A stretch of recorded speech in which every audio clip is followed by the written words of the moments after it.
ડીસા રાજપુર ગામમાં આવેલ ગોપાલપુરી બાપજીના મંદિર ખાતે અનોખો અને સૌભાગ્યશાળી પ્રસંગ ઉજવવામાં આવ્યો હતો, જ્યાં 18 આલમનો જમણવાર પ્રથમ વખત યોજવામાં આવ્યો હતો। આ પ્રસંગ ડાયાણી પરિવાર દ્વારા આયોજિત કરવામાં આવ્યો હતો, જેમાં તેમના દાદાના આશીર્વાદ અને તેમના આદર્શોનું અનુસરણ કરતા સમગ્ર ગામના લોકોને આ મહોત્સવનો ભાગ બનાવવામાં આવ્યા હતા। પ્રકાશભાઈ ડાયાણી અને નૈનાબેન ડાયાણીના દીદી અને કુટુંબના અન્ય સભ્યોએ આ ઉજવણીનો અહેવાલ આપતા જણાવ્યું હતું, આ ખાસ પ્રસંગે 3 દિવસોનો જીવિત મહોત્સવ યોજવાનો નિર્ણય પરિવારના સભ્યો દ્વારા લેવામાં આવ્યો હતો। આ અનોખા અવસરે ગામના દરેક ઘરમાં આનંદનો માહોલ હતો અને લોકોએ ઉત્સાહપૂર્વક જમણવારની ઉજવણી કરી હતી। આ પ્રસંગમાં ડાયાણી પરિવારના સભ્યો એકત્રિત થઈને સમગ્ર ગામના લોકો સાથે આનંદ અને શુભકામનાઓ વહેંચી। આવા અનોખા પ્રસંગો દ્વારા ગામના લોકોમાં એકતા અને સદભાવના ફેલાવવાનો પ્રયત્ન કર્યો। આ મહોત્સવના ભાગરૂપે ડાયાણી પરિવાર તરફથી આ વિશેષ જમણવારને માણતા દરેક વ્યક્તિએ તેમની શ્રદ્ધા અને આદર્શ દર્શાવ્યા અને આ ઉજવણીને સૌ માટે યાદગાર બનાવ્યું હતું।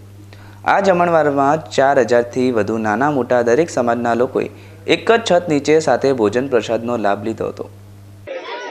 ચિંતન પ્રકાશભાઈ ડાયાણી, રાજપુર નિવાસી।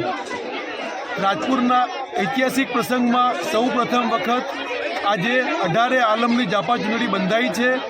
ગામના દરેક સ્વજનો, મિત્રો અને ગામના બચ્ચા દરેક વ્યક્તિઓ જરૂરથી પધાર્યા છે આપણા ત્યાં અને દરેક વ્યક્તિઓએ ભોજનનો લાભ આપ્યો છે। તે બદલ સર્વેનો અમારો પરિવાર આભાર માને છે। ડાયાણી પરિવાર, નગર શેઠ શ્રી ધુરાલાલ ડોલસીભાઈ ડાયાણી પરિવાર વતી આ આયોજન છે।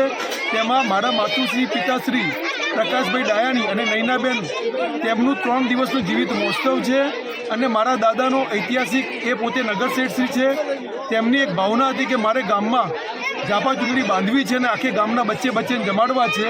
બારગામથી જયપુરથી મારા મિત્ર દીપકભાઈ દરેક વ્યક્તિઓ હાજર આપી છે। દિલ્હીથી ત્યાંથી કિશોરભાઈ મહારાજ, અહીંયાના ગામના બધા વ્યક્તિઓએ દરેકે મને જે પ્રમાણે સપોર્ટ આપ્યો છે દરેકનો, અને ખાસ બિપિનભાઈ, શૈલેષભાઈ, નામી અનામી ઠાકોર સમાજ 18 આલમનો મને જે પ્રમાણે મને સપોર્ટ મળ્યો છે અને જૈન સંઘ ટ્રસ્ટ મંડળ ટ્રસ્ટીઓ, પ્રમુખશ્રી દરેકનો આભાર માનું છું।